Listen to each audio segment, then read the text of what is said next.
चलो नमस्कार मित्रों, YouTube पे राजस्थान इतिहास की मेरी पहली क्लास है और मैंने वादा किया था कल कि मैं कल से ही YouTube पे अपनी राजस्थान इतिहास की क्लास लेके आ रहा हूँ। तो मैं वादे के मुताबिक आ गया हूँ YouTube पे और मेरी YouTube पे पहली क्लास है। आपने राजस्थान का इतिहास बहुत सारे टीचर्स ने पढ़े हैं और बहुत सारे विद्वान टीचर्स ने बहुत अच्छा राजस्थान का इतिहास पढ़ाया है। मैं उनकी होड़ तो नहीं कर सकता, लेकिन जितना पढ़ाऊंगा वो प्रमाण के साथ पढ़ाऊंगा, अच्छा पढ़ाऊंगा। और मुझे उम्मीद है कि प्रत्युत्तर में आपके अच्छे कमेंट्स मिलेंगे हैं, आपको समझ आएगा। तो मैं ज्यादा इस बात पे चर्चा नहीं करते हुए अपने टॉपिक की तरफ आता हूँ। आज अपना राजस्थान इतिहास के संदर्भ में चर्चा करने जा रहे हैं। तो पढ़ेंगे राजस्थान का इतिहास। मार्कर में थोड़ी प्रॉब्लम कर लेता हूँ।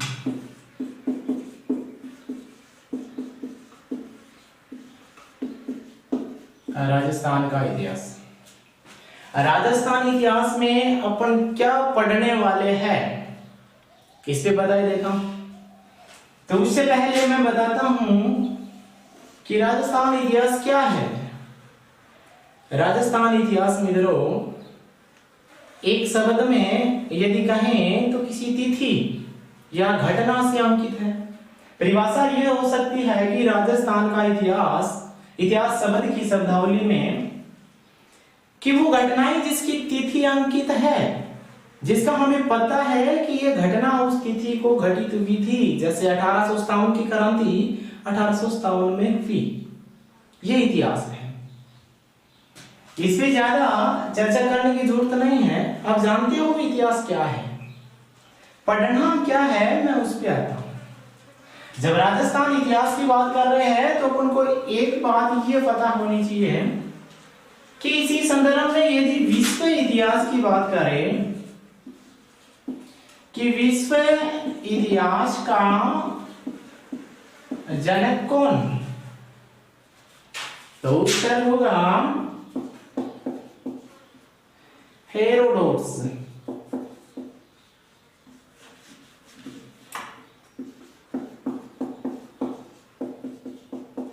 तो उत्तर होगा हेरोडोटस। एग्जाम में बार बार हेरोडोटस की जो पुस्तक है उसका प्रश्न पूछा जाना है। और इसकी पुस्तक का नाम उम्मीद करता हूं आपको याद है। इसकी पुस्तक का नाम है हिस्टोरिका। इसी संदर्भ में यदि बात करें भारतीय इतिहास के जनक कौन, यदि भारतीय इतिहास के जनक की बात की जाए तो भारतीय इतिहास का जनक महर्षि वेदव्यास है। और वेदव्यास, यदि महर्षि वेदव्यास की रचना की बात की जाए तो उसका नाम है महाभारत। रचना का नाम महाभारत है। अब बात करते हैं राजस्थान इतिहास की। यदि राजस्थान इतिहास का जनक पूछा जाए तो राजस्थान इतिहास का जनक घोड़े वाले बाबा कर्नल जेम्स टोड है। इसकी फेमस रचना जो बार बार एग्जाम में पूछी गई है, the annals and antiquities of Rajasthan, याद है सबको। तो अपन चर्चा करेंगे राजस्थान इतिहास पे। मैंने बेसिक जानकारी बता दी है, एक बार रिवाइज। राजस्थान के इतिहास के संदर्भ में आज की क्लास है। और इतिहास का मतलब वो है, इतिहास का मतलब क्या है, परिभाषा क्या हो सकती है। इतिहास का मतलब ये है कि वो घटना जिसकी तिथि अंकित हो, हमें पता हो ये घटना उस तिथि को घटी गई है, वही इतिहास है। विश्व इतिहास का जनक हेरोडोटस को कहेंगे और इसकी रचना का नाम हिस्टोरिका है। बात करें भारतीय इतिहास की तो भारतीय इतिहास का जनक महर्षि वेदव्यास को कहा जाता है। और महर्षि वेदव्यास की जो रचना है उसका नाम है महाभारत। राजस्थान इतिहास के जनक कर्नल जेम्स टोड, रचना सबको याद है, the annals and antiquities of Rajasthan. चलिए बढ़ते आगे इससे थोड़ा।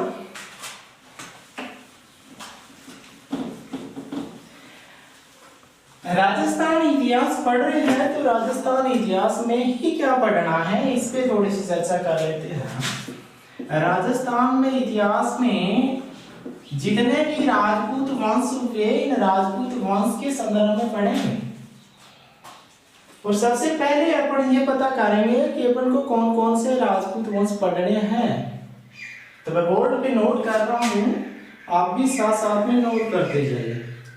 राजपूत वंश में सबसे पहले सबसे प्राचीन गुहिल वंश के संदर्भ में पढ़ेंगे।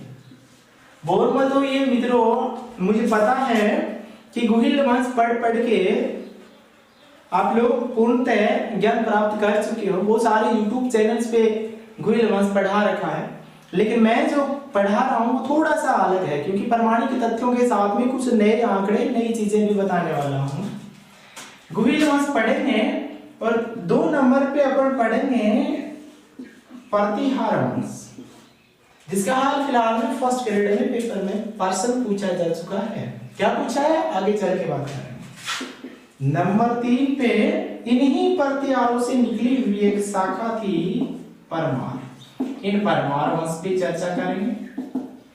नंबर 4 अपन पढ़ेंगे चौहान वंश। सबको याद है चौहान वंश के संदर्भ में ज्यादा जानकारियां देना ठीक नहीं है, क्योंकि सबको याद है, पर जब टॉपिक पे आएंगे तो चर्चा करेंगे। नंबर 5 चौहान वंश के बाद में अपन को पढ़ना है राठौड़ वंश, और इन्हीं राठौड़ वंश के बाद में अपन यदि 6 नंबर के टॉपिक की बात करें तो 6 नंबर पे हमें पढ़ना है कछवा राजवंश, आमेर वर्तमान जयपुर से। यदि बात करें 7 नंबर टॉपिक की तो कछवा के बाद में अपन पढ़ेंगे भाटी राजवंश, और ये जो भाटी राजवंश है इस पे डिटेल से चर्चा करेंगे। और 8 नंबर पे पढ़ेंगे जाट राजवंश, और अपन को इन्हीं राजवंश की शब्दावली में 9 नंबर पे पढ़ना है यादव वंश। 1-2 छोटे छोटे राजपूत वंश और हुए, उनकी भी चर्चा करेंगे। यही 10 नंबर पे मैं योधेय वंश को रखूं तो ठीक रहेगा। योधेय वंश के संदर्भ में भी 2-4 अच्छी जानकारी है, इतिहास का टॉपिक है, तो इसको साथ में पढ़ेंगे। और बात करते हैं 11 नंबर की, तो 11 नंबर पे अपन चावड़ा राजवंश के संदर्भ में पढ़ेंगे। इस चावड़ा राजवंश का प्रश्न हाल फिलहाल के आरएस के एग्जाम में पूछा जा चुका है। अब बात करते हैं 12 नंबर की, तो एक नागवंश का भी कुछ रोल है अपने राजपूताना इतिहास में, तो नागवंश पे भी अपन चर्चा करेंगे। राजस्थान के आज की क्लास के इतिहास में अपना राजपूत वंश है, इन पे चर्चा करेंगे डिटेल से। तो याद रखें, पॉइंट नोट कीजिएगा अच्छे से। मेरी आगामी क्लास है वो भी प्रत्येक टॉपिक से टॉपिक वाइज होगी, जिसमें सबसे पहले अपन पढ़ेंगे गुहिल वंश, उसके बाद में प्रतिहार पढ़ेंगे, फिर परमार पढ़ेंगे, फिर चौहान पढ़ेंगे। उसके बाद में अपन को पढ़ना है कछवा, राठौड़, भाटी, जाट वंश, यादव वंश, योधे वंश, चावड़ा और नागवंश। चलिए आपने लिख लिया तो मैं आगे बढ़ता हूँ, और इन्हीं राजपूत वंशों के संदर्भ में अपन थोड़ा बेसिकली चर्चा करेंगे, ताकि आगे में जैसे ही क्लास बढ़ाऊं तो आपको कोई परेशानी नहीं हो। अब इनकी बेसिक जानकारी देखिए। अपन पढ़ रहे हैं राजस्थान राजपूत वंश, और इन्हीं राजस्थान राजपूत वंश में बेसिक जानकारी ये है कि नंबर 1 जो गुहिल राजवंश था, गुहिल राजवंश, इसके संदर्भ में क्या क्या पढ़ना है। नंबर 1 गुहिल के संदर्भ में ये पढ़ना है। यदि बात करें नैणसी की, Manohar Nainsi and colonel James Tod की, तो कर्नल जेम्स टोड और मनोहर नैणसी दोनों ने इस गुहिल वंश की 24 शाखाओं का वर्णन किया है। कितनी? 24 शाखाओं। अब इन 24 में कौन कौन सी वो शाखाएं हैं जो हमें मुख्य रूप से पढ़नी है। नंबर 1 मेवाड़ पढ़ेंगे, और मेवाड़ शाखा में यही गुहिल वंश होगा। नंबर 2 इनकी शाखा अपन को पढ़नी है कल्याणपुर। और नंबर 3 की जो शाखा है वो है वागड़। और नंबर 4 की शाखा में अपन पढ़ेंगे धौड़। और नंबर 5 की शाखा में पढ़ेंगे काठियावाड़।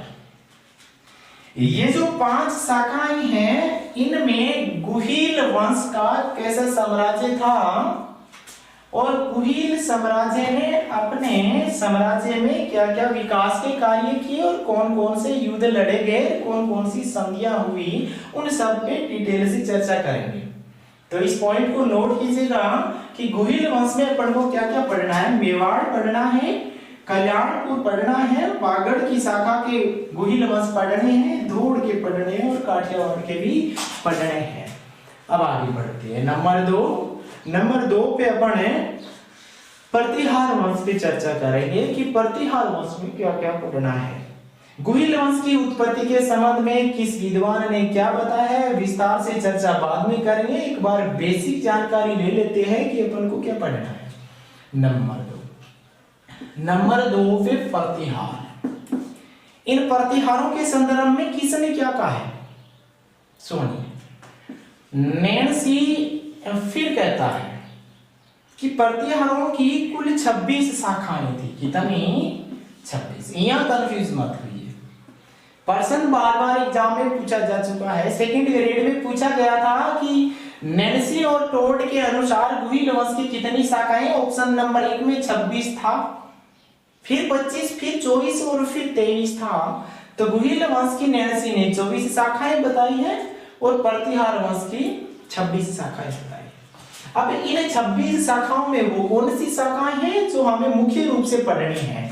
तो मैं बात करूं नंबर 1 शाखा की, तो नंबर 1 हमें पढ़ने हैं जालोर के प्रतिहार वंश। सेकेंड ग्रेड 2010 में प्रतिहार वंश का संस्थापक के संदर्भ में प्रश्न पूछा जा चुका है। जब अपन डिटेल से आगे पढ़ेंगे तो उस पर चर्चा करेंगे। एक बार बेस जान लेते हैं क्या क्या पढ़ना है। नंबर 2 अपन को पढ़ना है जालोर के बाद में कनौज के प्रतिहार वंश। और फिर नंबर 3 वागड़ के प्रतिहार। नंबर 4 पे हमें पढ़ना है, नंबर 4 पे उज्जैन के प्रतिहार। पर ध्यान रहे हाल ही में प्रतिहार वंश की एक ऐसी शाखा है जिनसे प्रश्न पूछा जा चुका है एग्जाम में।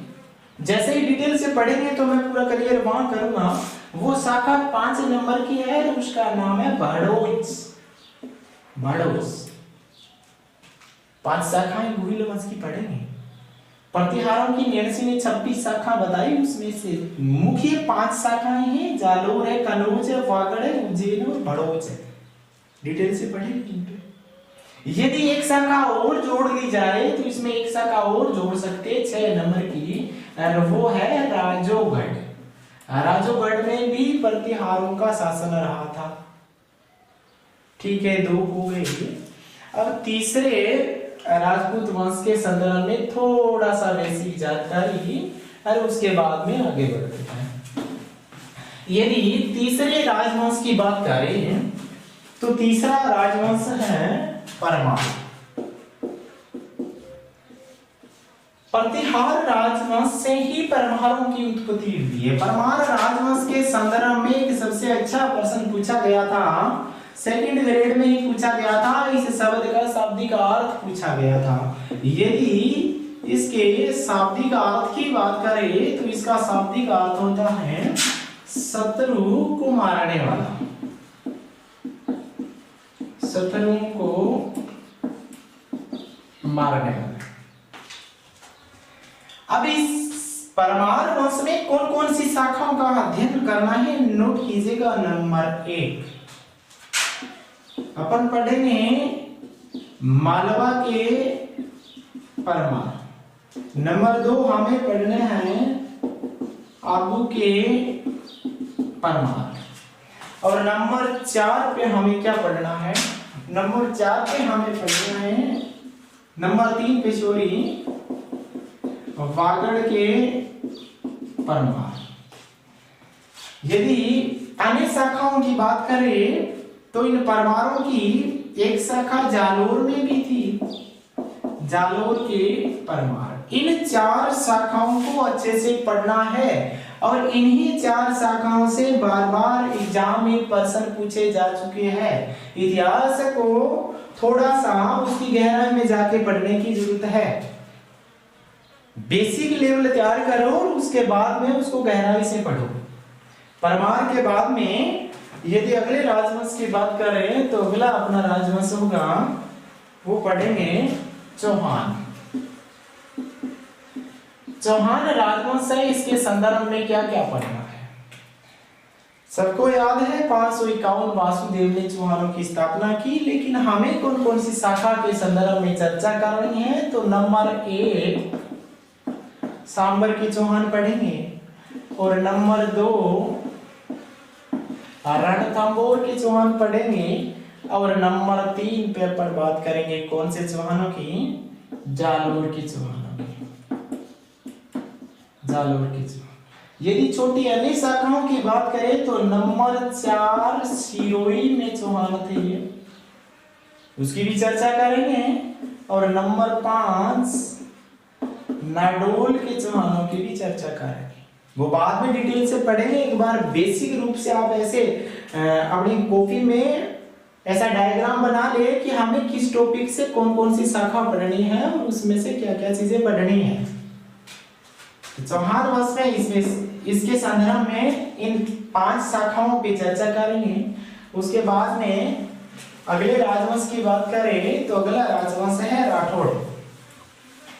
राठौड़ राजवंश के संदर्भ में हमें क्या क्या पढ़ना है? राठौड़ राजवंश एक परमार राजवंश है। परमार शब्द का शाब्दिक अर्थ, एक राठौड़, राठौड़ शब्द है, इसका शाब्दिक अर्थ। ये 2 ऐसे शाब्दिक अर्थ है जिनको याद करना पड़ेगा, एग्जाम में पूछे जा चुके हैं। बात करता हूं मैं इसी शब्द पे। राठौड़ शब्द संस्कृत के राष्ट्रकूट से बना है, जिसको यदि प्राकृत भाषा में बोला जाए तो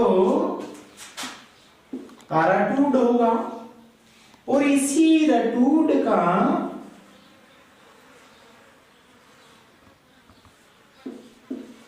राडूड बना और वर्तमान परिष्कृत रूप इसका राठौड़ पढ़ रहे हैं। इस राठौड़ वंश में कौन कौन सी शाखाओं का वर्णन करना है, ये ध्यान रखिए। राठौड़ राजवंश में नंबर 1 मारवाड़ के राठौड़ पढ़ने हैं, जिनको वर्तमान में जोधपुर के नाम से जाना जाता है। आगे चर्चा करेंगे डिटेल। नंबर 2 बीकानेर के राठौड़ वंश, राव बीका ने स्थापना की। नंबर 3 किशनगढ़ के राठौड़, किशन सिंह ने स्थापना की थी। साउंड सिंह नाम का राजा हुआ था, बाद में डिटेल से बात करेंगे। वो बड़ी ठंडी रसपीरिया वाली सारी कहानियां बताएंगे। 3 मुख्य रूप से राठौड़ वंश की शाखाओं के संदर्भ में बात करेंगे। राजस्थान इतिहास में इस क्लास में राजस्थान के राजपूत वंश पे चर्चा चल रही है। उनमें राठौड़ के बाद अपन कौन से वंश के बारे में बात करेंगे, वो वंश है अपना भाटी राजवंश। अब छोटे छोटे हैं, उन पे चर्चा कर लेते हैं। एक तो भाटी राजवंश से और एक यादव राजवंश से, एक चावड़ा और उसके बाद में जाट राजवंश। बात करें भाटी राजवंश की तो भाटी राजवंश में 2 शाखाएं मुख्य रूप से पढ़नी है। नंबर 1 जो मुख्य थी जैसलमेर और नंबर 2 बढ़नेर, वर्तमान हनुमानगढ़। यदि बात करें यादव वंश की तो यादव वंश में जैसलमेर पढ़ेंगे और करौली पढ़ेंगे। ये दो रियासतें ऐसी थी जिन पे यादव वंश का साम्राज्य था। और यदि यादवों के संदर्भ में ज्यादा जानकारी ली जाए पढ़े तो इन यादवों ने जैसलमेर करौली के अलावा जो दो जाट रियासतें थी भरतपुर और धौलपुर, उस पे भी जाकर के अपना अधिकार कर लिया था अंत में। तो वहां उसकी भी डिटेल में चर्चा करेंगे आगे चल के अपन। अब यदि बात करें चावड़ा की, इसके संदर्भ में, चावड़ा के संदर्भ में किसने क्या कहा है, ये काफी महत्वपूर्ण है, इंपॉर्टेंट भी है, तो ध्यान दीजिए। चावड़ा, यदि बात करें चावड़ा के क्षेत्र की, इनका क्षेत्र कहां था, चावड़ा। यदि चावड़ा राजवंश के संदर्भ में बात की जाए तो इनका क्षेत्र था भीनमाल। भीनमाल के आसपास वर्तमान जालौर। इसके संदर्भ में जानकारी कौन देता है तो बता दीजिएगा, कर्नल जेम्स टोड। टोड क्या कहता है? कर्नल जेम्स टोड ये कहता है कि ये चावड़े थे ना, ये सिंथियन थे। ध्यान रहे, चावड़ा राजवंश को सिंथियन किसने कहा तो कर्नल जेम्स टोड ने। इनका समर्थन कर रहा है कौन, चीनी यात्री हावेनसांग। और चीनी यात्री हावेनसांग कह रहा है कि चावड़ा राजवंश आगे चल करके गुर्जर कहलाए। एक बार रोकिए।